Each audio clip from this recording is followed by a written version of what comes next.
I think in Friday's lecture, you introduced a scale to the action. Yes.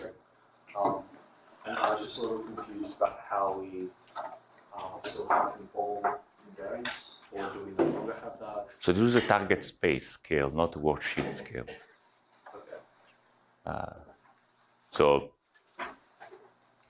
it's not something that transforms when you do rescaling to the worksheet.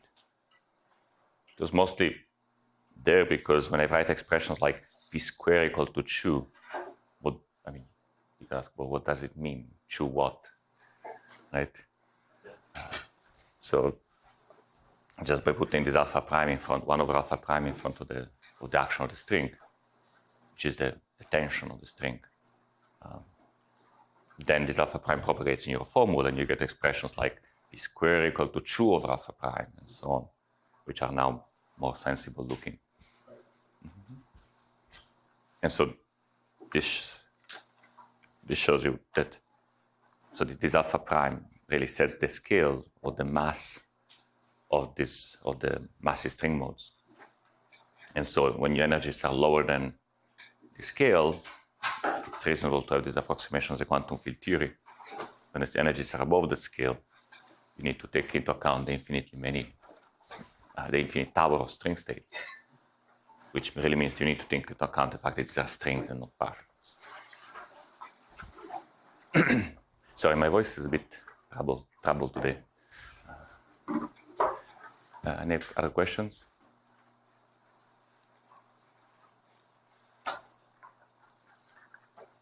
Okay, today I would like to discuss D-branes, but before that I would like to make sure I clarify some point that I think I treated a bit too poorly in the previous 2 weeks, which is the correct powers of G-string that accompany various species of your perturbative amplitude.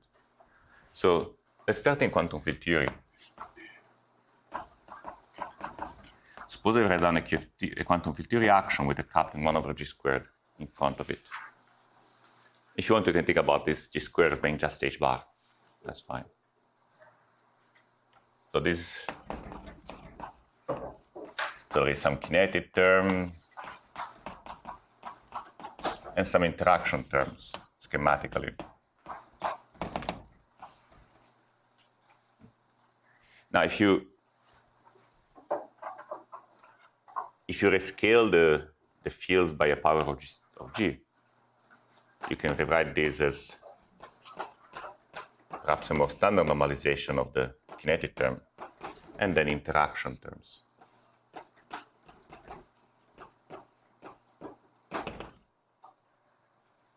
Right? Now, suppose I'm looking at Feynman diagrams. Which powers of G will accompany various Feynman diagrams? So which power of G do I put here? G? That's right. I have one interaction. Which power of G do I put here? G squared. That's right. What about this? G squared too? That's right. Or this, right, G cubed, etc. Of course, I get the same power if I do this or if I do this. So can you guess what the power of G is going to be?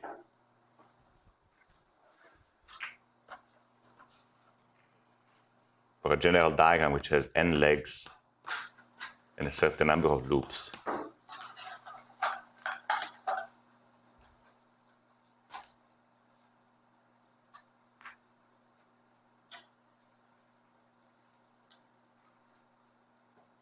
How much does the power of G grow when I add a loop? That's right. So here I'm going to put 2 times the number of loops. How much does the power of G grow if I increase the number of legs? By 1, that's right.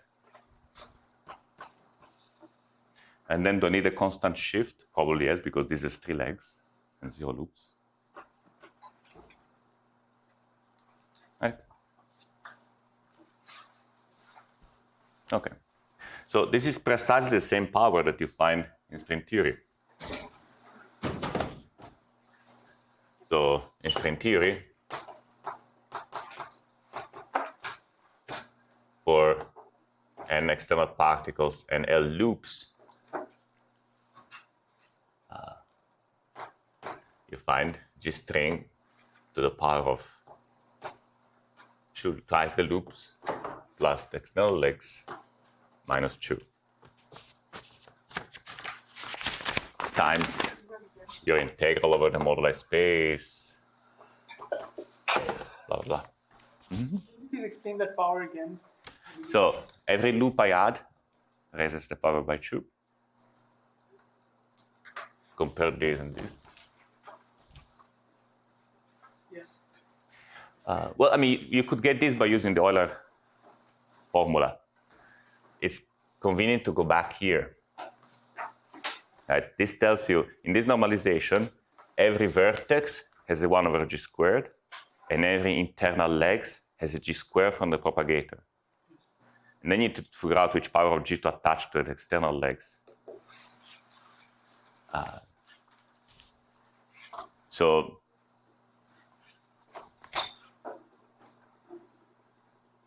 in that normalization, for example, this g would really be 1 over g squared from the vertex, and actually g cubed from the external legs. So an internal propagator gives you a factor of g squared, and an external leg is just the power of g.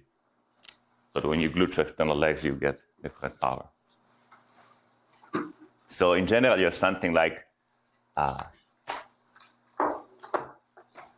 g string to the minus 2 times the number of, to the 2 times the number of edges, internal edges, minus the number of vertices.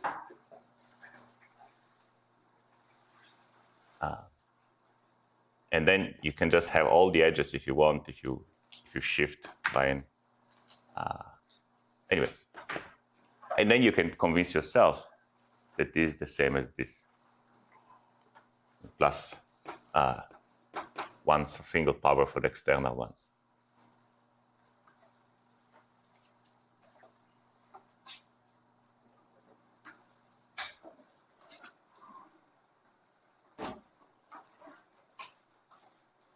Okay, anyway. Or you just can look at a lot of examples.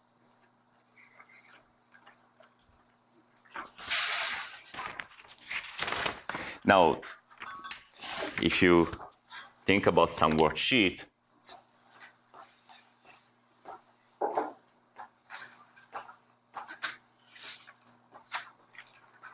it turns out that this quantity is also the integral of the curvature on the worksheet.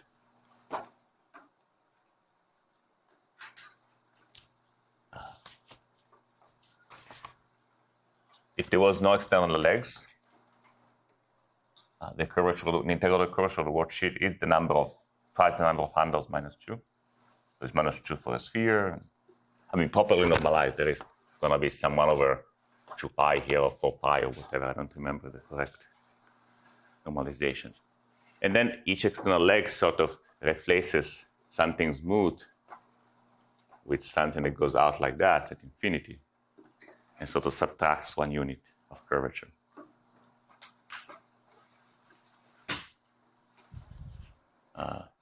There's a minus here. You know, a surface of very high genus of with many handles has a curvature which is very negative. So we want the minus here.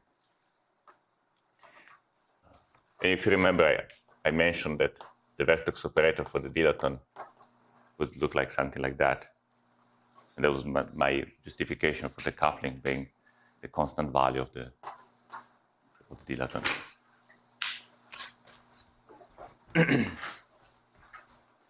Anyway, now I want to discuss the branes. So let me start by asking a question in quantum field theory again. How would you couple a proton, how would describe a proton in QED at very low energy? Suppose a very heavy proton, much heavier than the electrons, obviously much heavier than the photons. How do you couple it to electromagnetism?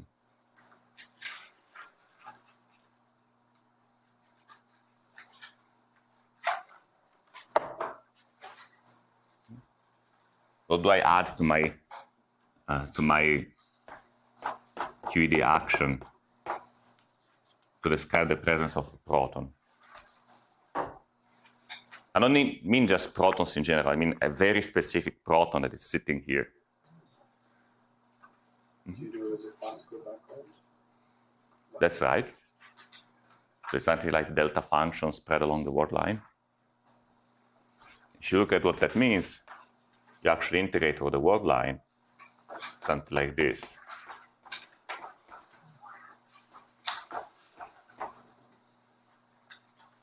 But this is the word line. This describes the word line of your proton. Some fixed thing that I'm putting in. When you insert this in perturbation theory, you have propagators that end on the word line of the proton. And, scatter off electrons of it or whatever. So these would describe a situation where the proton is absolutely immovable or is moved across some trajectory which I decided. Now, which essentially means the proton has an infinite mass. How would you improve the analysis if the proton was not infinitely massive, but just very massive?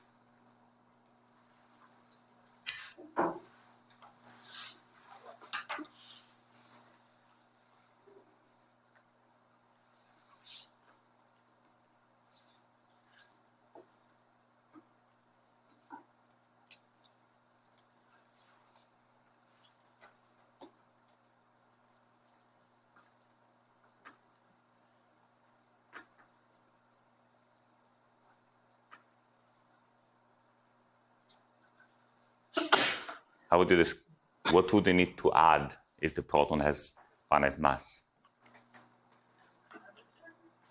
That's right, the proton should be able to move. I mean, there should be some degrees of freedom to describe the fluctuation of the position. First of all, I would have to improve this coupling.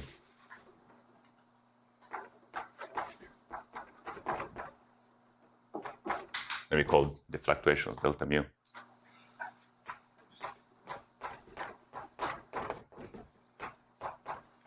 And then I would have to add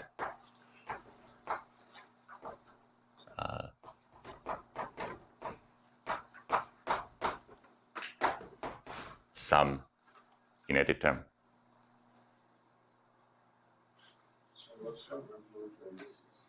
I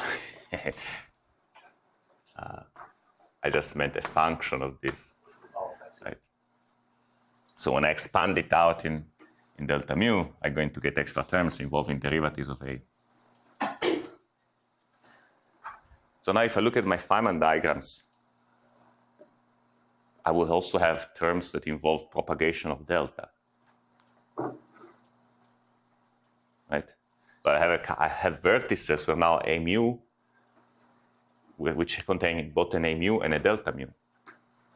I don't know how to denote, but you'll have now delta mu propagators, which sort of live along the trajectory of the proton space-time. So I had to do Feynman diagrams involving both the gauge field and this extra degree of freedom that lives on the proton.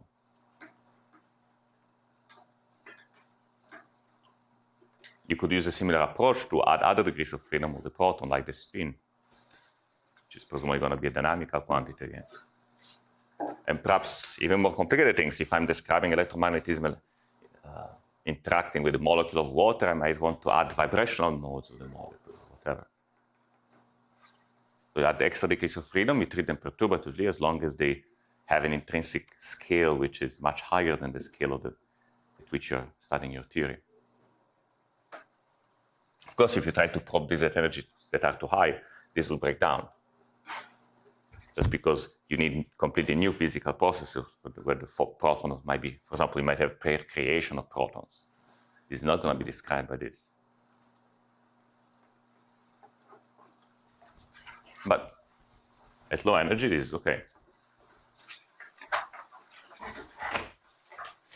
So in order to introduce deep branes, I want the string theory analog of this sort of diagrams, which have a propagator inside because that ends on a source. These legs are very different from the legs that go to infinity. For example, if you look at the proper time, these legs have finite proper time that is integrated over. These are not infinite segments. They are not infinite, semi-infinite lines. They are really segments. Sorry, on the left, those are electrons. Yes, we actually use colors, so I have a trajectory of the proton, which is just put in by me, by hand, and then at the other particles scattering. So I want to draw some string theory diagrams which might have some similar nature. So they have semi-infinite tubes that represent external strings.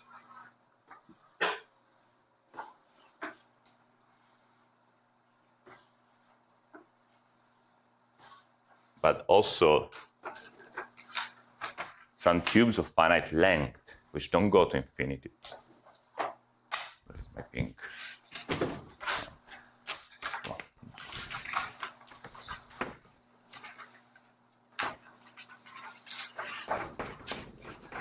Which represent the interaction with something, whatever that is. So in order to say it is that my worksheet has to have actual boundaries, not just semi-infinite tubes. So I had to understand how to study two-dimensional theories on surfaces with a boundary. And so here I needed to give something like a coupling of the fields to the proton. From the point of view of the word line, these are sort of a boundary condition for the word line fields. And here I had to give boundary conditions for the worksheet fields as they approach these boundaries.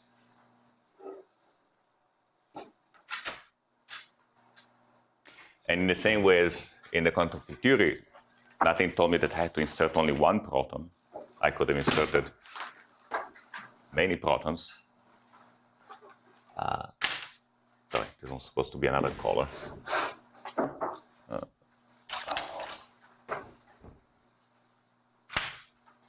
In the string theory, I will be allowed to insert multiple types of boundaries.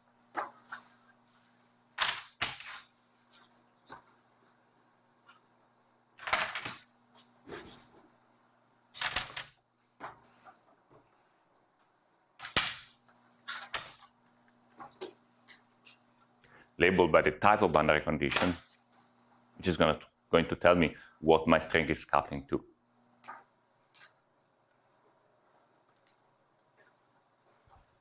Any questions?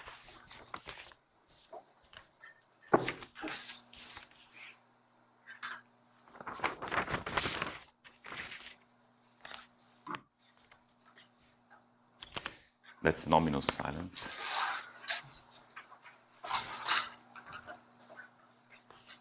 So concretely, in the presence of deep branes, my perturbative scattering amplitude is going to be a sum over the number of handles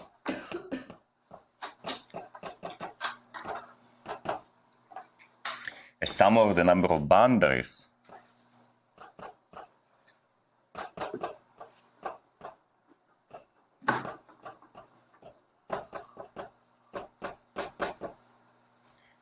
a sum over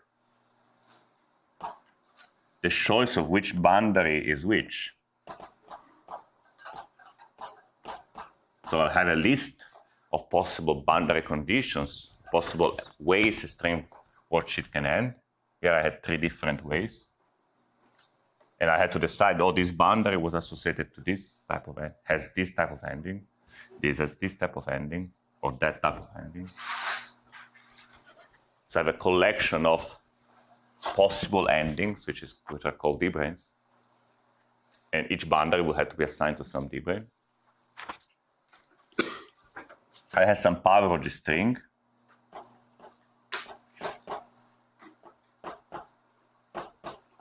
And then I had to compute to figure out how to actually compute this thing.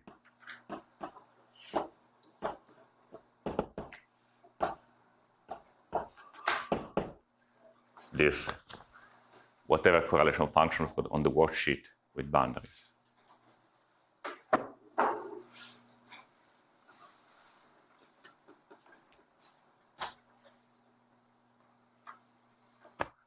Now, there is another way to organize this sum, which is instructive.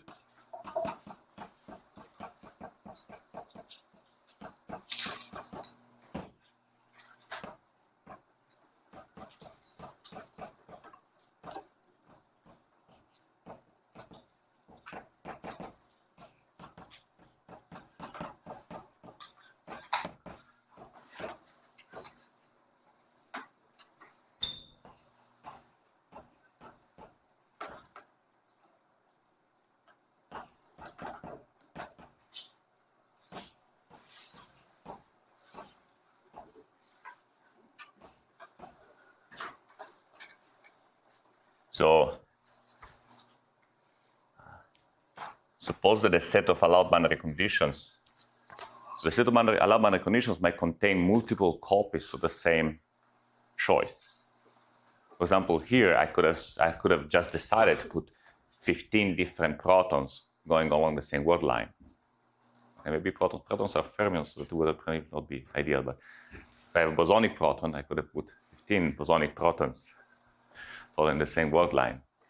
So my list of possible things to do, so that clearly would have just, from the point of view of electromagnetism, if I forget about the fluctuations, it would have just added the number of protons in front. Then perhaps if I'm more careful with the fluctuations, I would have to remember that each proton has a different set of fluctuations. Anyway, so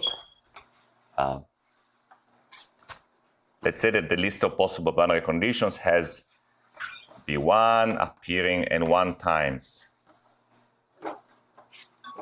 B2 appearing n2 times, etc. Then I can rewrite the sum in this form. Sorry, it's supposed to be an L.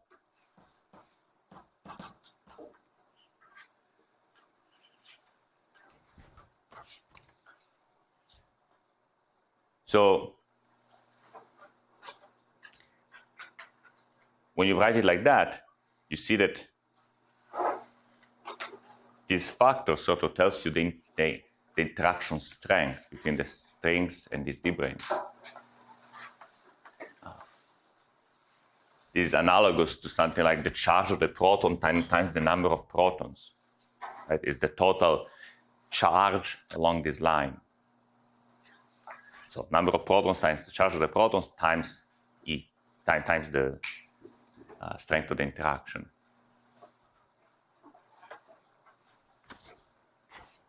So from this point of view, it looks like we took the closed string field theory and added a bunch of sources with this intensity.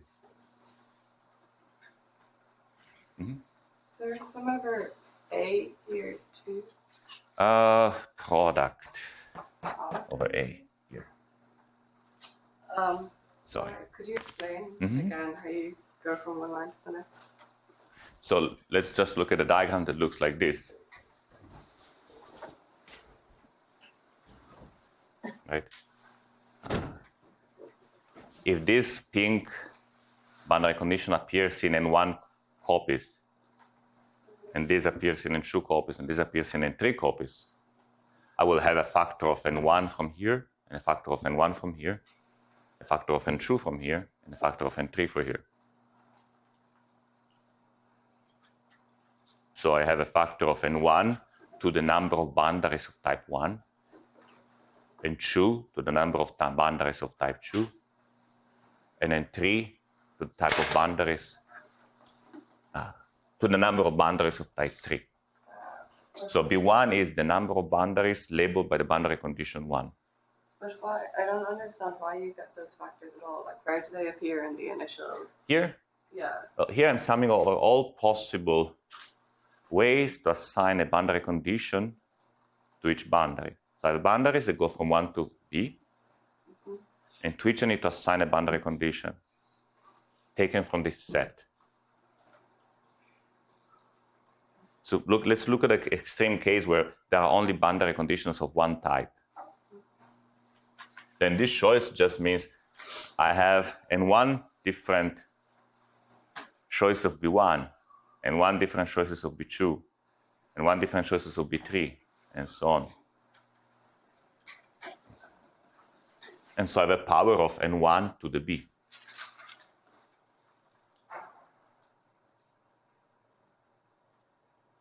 So B1 is the number of boundaries of type where I've put the boundary condition 1. If the boundary condition 1 appeared N1 times in the list, I get a factor of N1 for each boundary of type 1. Not clear yet? Why do you have it repeating in the list at all? I could do it, so I do it. So I can put multiple copies of the same source at the same location. I have the freedom to do so. It's a useful freedom because when you work in perturbation theory, so this string is infinitesimal, each of these d-branes give us an infinitesimal source, which is why we can treat it perturbatively. But they have the freedom of putting many copies of the same d-brane. Then the intensity of the source becomes almost a free parameter. Although there is still this funny fact that it's an integer times this small parameter. And we'll discuss why this has to be an integer later. From a quantum field theory point of view, it looks a little bit funny. Maybe not completely funny, right? If I have a proton, the charge of a proton is quantized, right? But if I was looking at the coupling to a magnetic dipole, the intensity of the magnetic dipole is definitely not quantized, right? On the other hand, in string theory, it kind of looks like it's natural to quantize all sources. You have to wonder why is that the case, and we'll get to it in a moment. But leaving this aside, this form of the amplitude really looks like I turn on some sources in this quantum field theory-like setup with this intensity. So we can put many d-branes in the same place? Yes. And they can be of different types? Well, if there are different types, sure. But when I say the same place, we have not discussed yet in which sense d-brane has a location. So at this level of abstraction, I can only say I put n d-branes with the same exact coupling to the closed strings. Here, the position of the proton is just something that determines the form of the coupling to the electromagnetic field. So putting n protons at the same position really just means putting n protons coupled the same way to the electromagnetic field.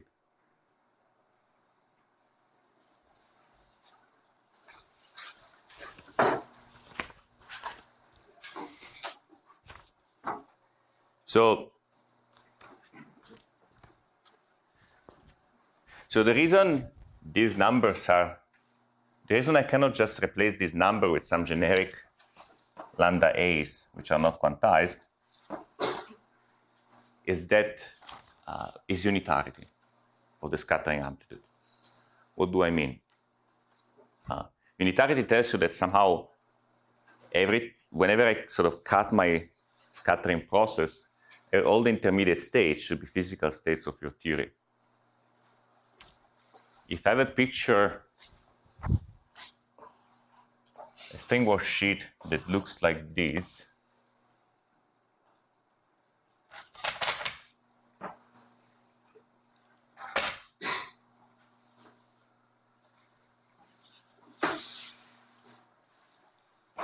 and I sort of cut it this way,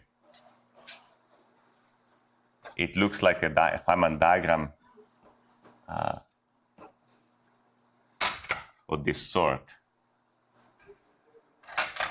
But if I sort of cut it this way,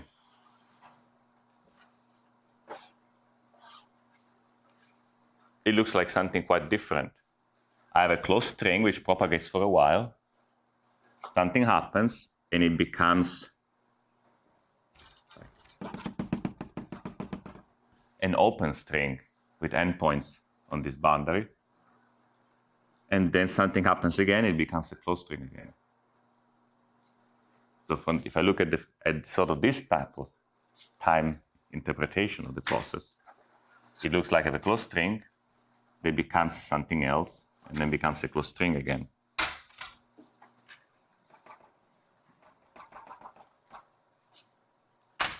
Something analogous to here. Right, I could have a photon which is absorbed by the proton, it becomes a fluctuation of the proton, and then is emitted again as a photon. When you talk about unitarity, you are considering the evolution of the string in the 26 dimension. That's correct. That's correct. It is target space unitarity. Could you explain that comment again about unitarity and its relation to cutting? So what I'm doing is I'm taking this string theory amplitude. We'll learn how to compute it in a moment. I'm at low energy. I can treat it as a quantum field theory amplitude. I can look at which cuts does it have, which sort of which singularities does it have. I find the singularity as a function of the momenta, which correspond to a propagator like this going on shell. But I find a second set of singularities which does not have this interpretation, and instead has an interpretation of a propagator like this going on shell. So what's the relation to unitarity? That's what I'm confused about. Well, poles at tree level, the poles of the propagator correspond to physical particles going on shell. Unitarity is the statement that there is a one-to-one correspondence here, that the only poles that you will ever find in a tree level amplitude come from particles going on, physical particles of the theory going on shell. And whenever you see a pole, it means that that particle exists. So if in a process of scattering, electrons of a proton, I find a pole that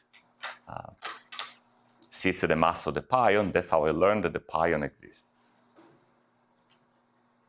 So here I have a T-channel pole controlled by the closed string state, but I also have an S-channel pole, which as we'll see, does not sit at the same place where closed string poles live.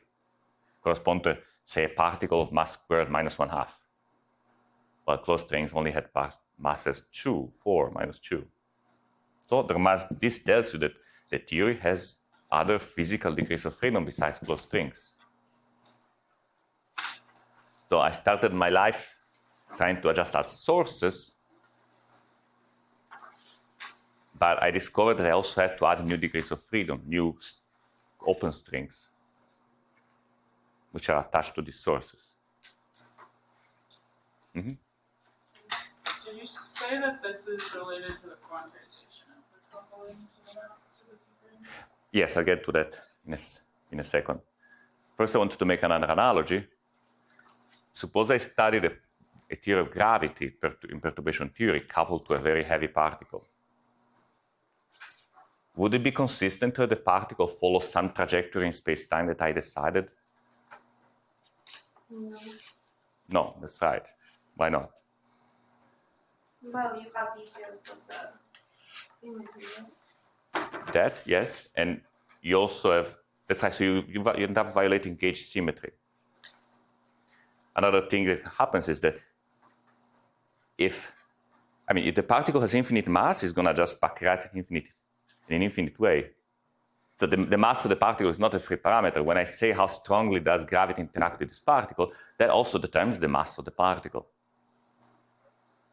So if my particle has a finite interaction with gravity, it also has the finite mass. It has to backreact. Otherwise, I'll violate gauge symmetry of the graviton.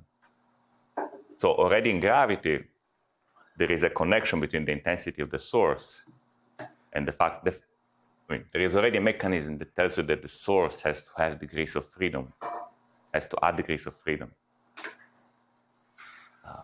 This is the string theory version of that.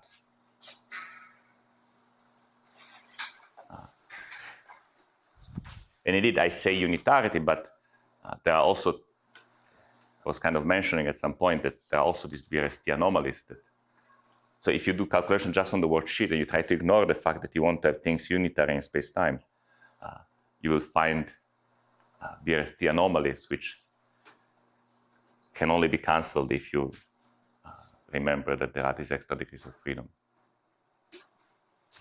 Anyway, so why quantization? Well, let's look at a very simple process. I have a D-brane, and I want to look at the diagram which has two interactions, one with D-brane 1 and one with D-brane 2. Just a cylinder with two boundaries.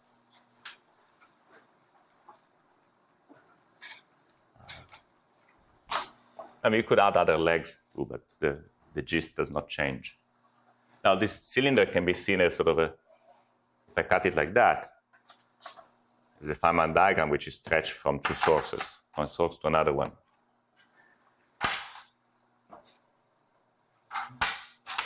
So the amplitude of this diagram is proportional to the product of the two sources. But if I cut it like that, it looks like an open string stretched. It looks like a segment propagating around a loop. Right? So it looks like a diagram like that.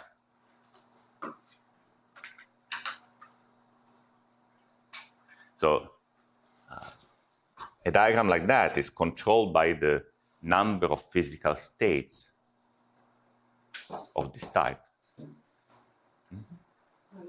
Just explain that again. One minute, like where is this string that's propagating?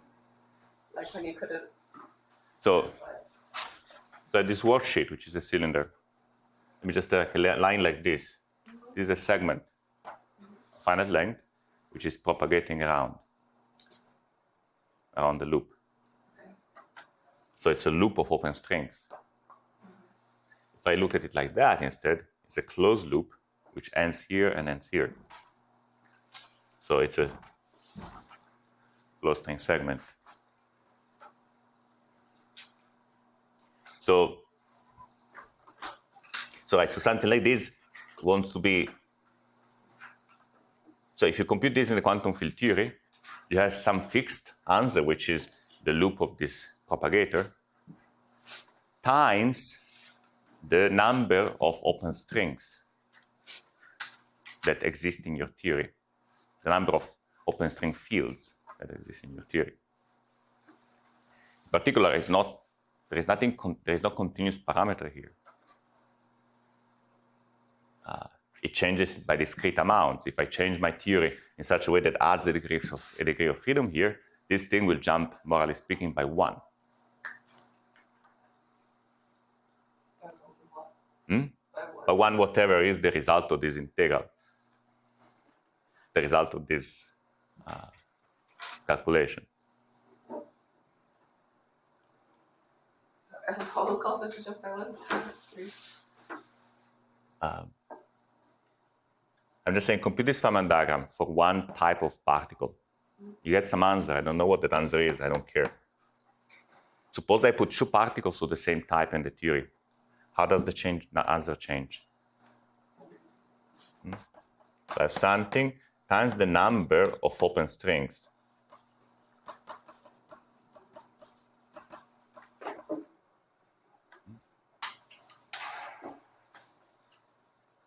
On the other hand here, what do I get? I get something like G string squared, whatever, so it's some power of G string, but the point is that I get the number of boundaries of type orange, right, times the number of boundaries of type green.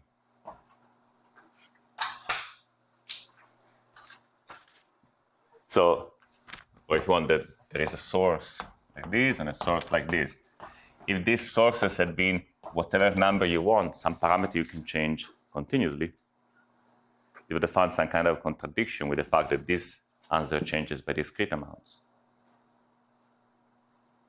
So this is, at the end, the reason for this quantization. The fact that this same closed string theory amplitude has to be interpreted also in terms of propagation of open strings.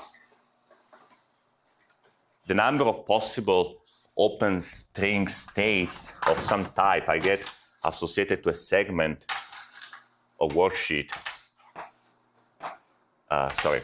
with 2 endpoints. It's just controlled by the number of possible ways this boundary appears in the theory, and the number of possible ways this boundary appears in the theory. So if I have a different n1 copies of different of type 1 and then 2 copies of different of type 2, the Hilbert space of open strings will have n1 times n2 copies of some basic Hilbert space.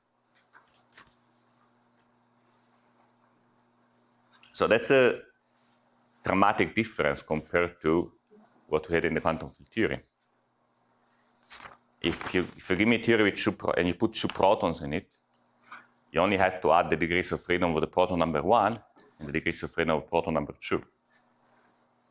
But when you add 2 types of d-branes in your string theory, you get a variety of open strings. You get open strings associated to 2 boundaries of the same type, type 1. You get open strings associated to boundaries of both boundaries of type 2. But you also get open strings associated to boundaries of different types. So if you add 2 d-branes to your system, you get 4 types of open strings. Open strings stretch from this d-brane to itself, open strings stretch from the other d-brane to itself, but also open strings stretch from d-brane 1 to d-brane 2, or open strings stretch from d-brane 2 to d-brane 1. So is there a distinction between stretching? Yes. I mean, they're going to have very similar properties, but they're just 2 different sets of states. So isn't the number of the open string field states infinite? Sorry? I mean, for each choice of branes, you have some tower open string modes that we're going to discuss momentarily. But I'm saying that there is 1 copy of this tower for each pair of branes. Because you say that this changes like by integer times the number of which is infinite. Right? No, I mean the number of copies of a certain open string.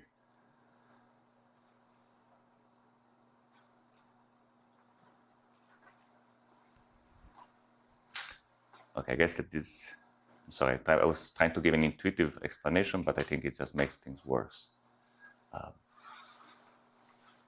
Let's just say that when you cut your diagrams, you find open strings.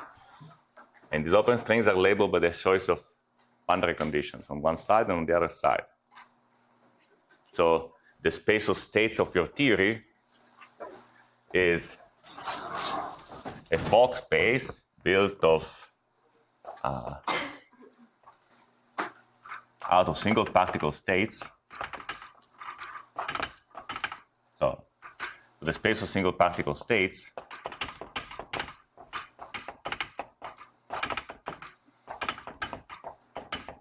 includes the closed strings plus a sum for every pair of branes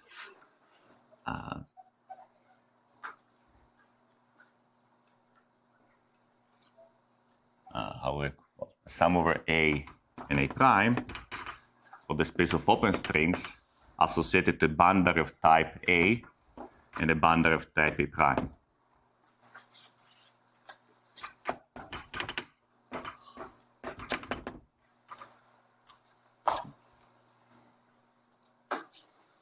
So each of these run from 1 to the sum of the total number of branes.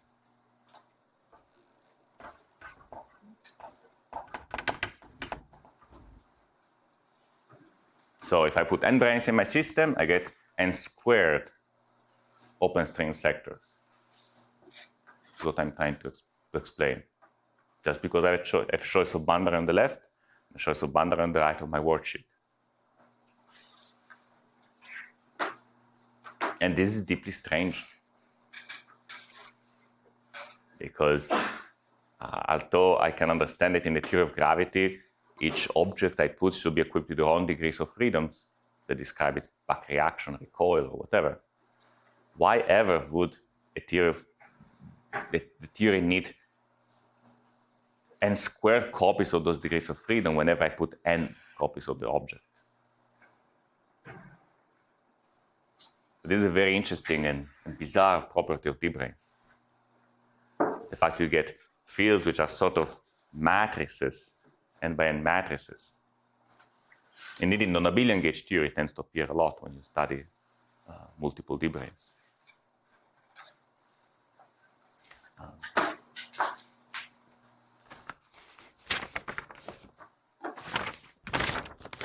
Okay. So I wanted to explain this because when we get into the problem of studying a single open string sector, it's easy to forget about the whole structure where this is embedded. Do you have any questions? So when you are using branes to mimic these gauge fields, can you only put there a gauge field that is a one form? Well, it depends on what are the fields of your theory. Yeah, because, well, we saw that at least it wouldn't make a lot of sense to put Jimmy and you in there. Well, actually, it definitely does. You can definitely couple a particle to a metric, right? Well, yeah, but it wouldn't have all the... It makes perfect sense, right? I take my action of the particle, and I put here the flat metric plus the fluctuation of the metric, right? That's a coupling to the metric fluctuations. Well, yeah, you could do that, but... This is particularly nice because you don't need a metric to write it. Mm-hmm. But then, can you actually reproduce something that looks like the metric with putting the branes in some place? Yes, we will do a calculation like this, or at least sketch how a calculation like this could be done, and see that it will include terms where there is a graviton propagating from some object in space-time to whatever particles are scattered. Okay. And it will be just the linearization of a coupling like that. But it would have to be like a really light particle, right? Very heavy. But if you have a really heavy But particle, not too heavy. yeah. No, that's right. So another fun consequence of this scaling, or the fact that this string appears with the power of b instead of 2b, is that if you try to write down an effective action for the theory, something like the one we were writing last week, the effective action for the closed strings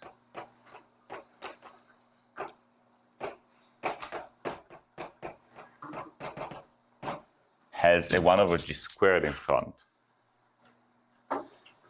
When you add d branes, you get extra terms in the effective action. 1 for each pair of d branes. Well, okay. Extra terms in the effective action, which have a 1 over g string in front, but not 1 over g string squared.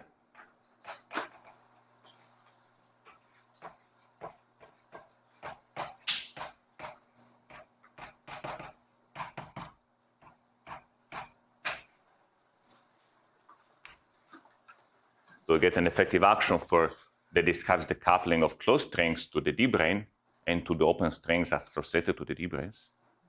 This coupling is proportional to 1 over g string. So that means that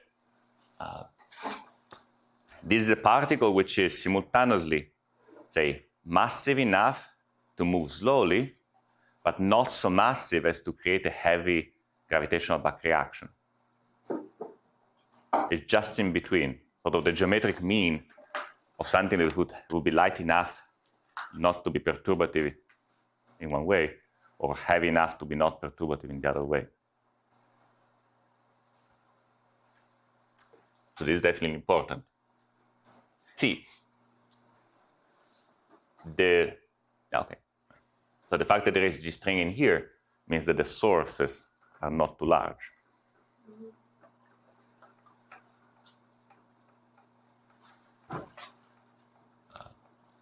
Okay. But you're correct that if I had a G string square here, then my particles would have been so light that the small fluctuations in their motion could not be treated perturbatively. Any other questions?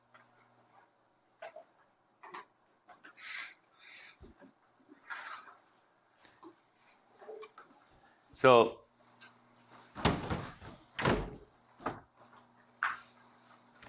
now how do we compute something like that, or like that? I need a definition analogous to the one I had without d branes. So I could start from the very beginning of considering a worksheet, propagating through space-time with a boundary, write down the number, go to action for it, go to the Polyakov action, integrate over gauge fix the space of metrics, and so on and so forth. Or I could just try to adjust by hand the gauge fixed action so that it's compatible with the boundary. Either way, there is nothing really new in the process, so let me just describe you the final answer. The final answer is that if I choose coordinates on the worksheet so that I have some parallel direction and perpendicular direction to the boundary, near the boundary, then I get the following boundary conditions for the ghosts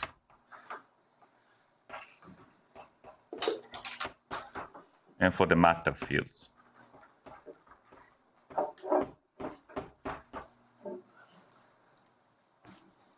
So the component of the C ghost perpendicular to the boundary has to vanish at the boundary.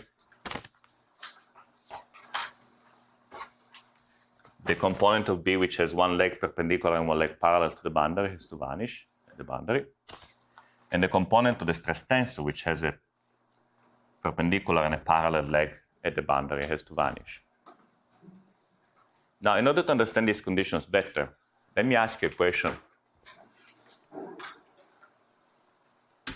Suppose I have a quantum field theory and I have some conserved current, which tells me that I have conserved charge in the theory, a symmetry of the theory. And I want to put a boundary condition for the theory. What's the condition for the symmetry to be preserved by the boundary?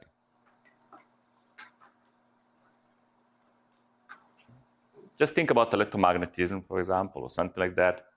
I want to put a boundary condition such that the current remains conserved, that the charge, that I'm not violating charge conservation. What should be true? There's no current flowing off the boundary? That's a good possible condition. It's perhaps a little bit too strong sometimes, because I could have boundary currents and boundary charges. So strictly speaking, the full condition is that the flow of current, of charge from the bulk is compensated by the charge violation at the boundary.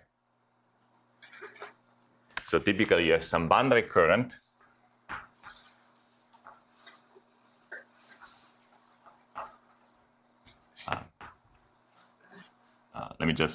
which has indices which are only sort of parallel to the boundary.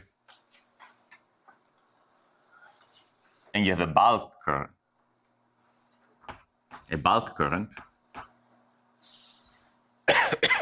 And the correct condition is that at the boundary, the divergence of the boundary current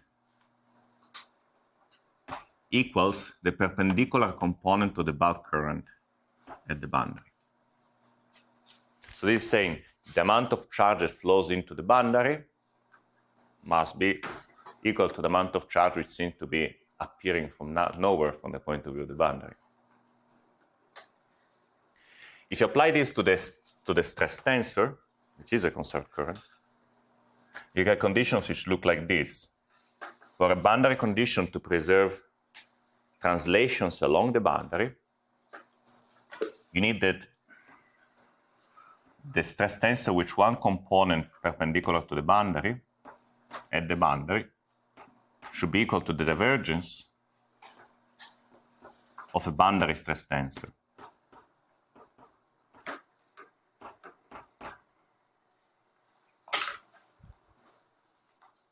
So this is sort of a universal property of boundary conditions in quantum field theory. Now, when you ask for the boundary condition to be not just preserving translation symmetry, but to be while invariant, then you get a stronger condition, and this vanishes. There is the whole boundary stress tensor vanishes in a while invariant theory.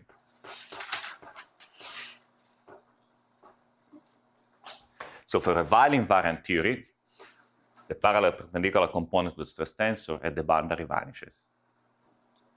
And there is no boundary contribution to the energy momentum tensor.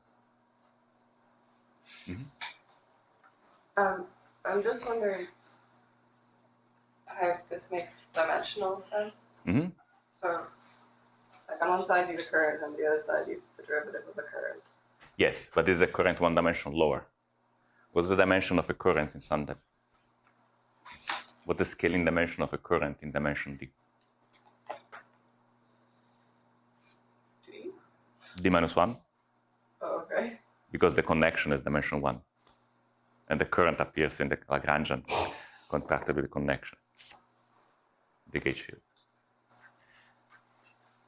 So the point is that these currents, right, control the coupling of a background gauge field to your theory. The coupling involves an integral over your space-time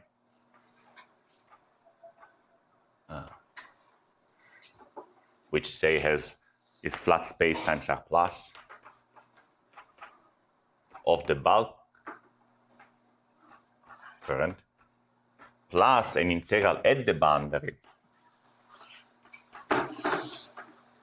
of the boundary current contracted with your gauge field restricted at boundary.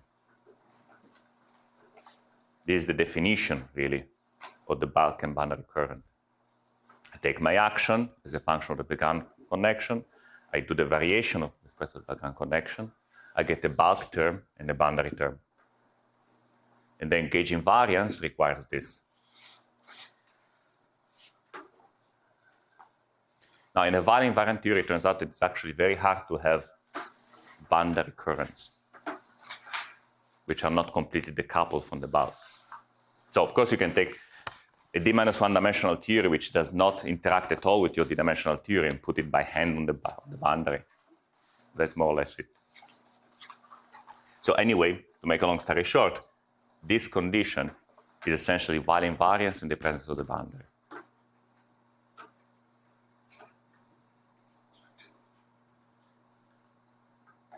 This condition essentially tells you that you have just the correct number of big ghosts to make sure that this is exact. And this condition is to remember that when you change coordinates on a surface with boundary, you don't want to move the boundary. So the diffeomorphisms that are gauge symmetries in the presence of the boundary are diffeomorphisms which leave the boundary where it is. So see, this is telling you, if you look at this as a condition of the diffeomorphism, it's saying just the vector field is parallel to the boundary at the boundary. So these are pretty reasonable constraints. So the boundary conditions for the ghost theory are completely determined. For the axis, I have a bit of freedom because there might be many different ways to get this condition to hold. There might be many different while invariant boundary conditions for a theory of free scalars in two dimensions. Now, if I just focus on a single free scalar, the perpendicular parallel component of the stress tensor is essentially the parallel derivative of x times the perpendicular derivative of x. So it's kind of very natural to say that either this vanishes or this vanishes at the boundary. These are called respective Neumann or Dirichlet boundary conditions, so we'll discuss them next lecture. But the actual condition is more complicated, right? I mean, the actual condition in principle just does not have to hold separately for every scalar field. So it turns out that there's possible choice of boundary conditions for a scalar field for which this component of the stress tensor vanishes. It's very large. Classically, you can predicate boundary conditions which allow your worksheet to end on any submanifold you like of your spacetime. So if you give me any submanifold of your spacetime, you can have a boundary condition which says the endpoint of the string lives there. That's an example. Quantum mechanically, it's more complicated. There are beta functions for boundary conditions, not just for the bulk. A boundary condition could be classically Wall invariant or scale invariant, but not quantum mechanically. So you get boundary conditions so you get beta functions for the boundary couplings,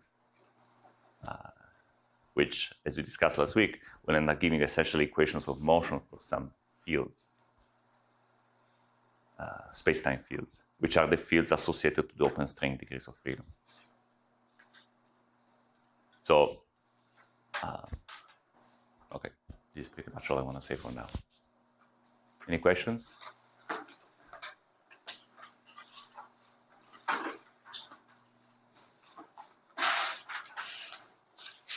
Okay.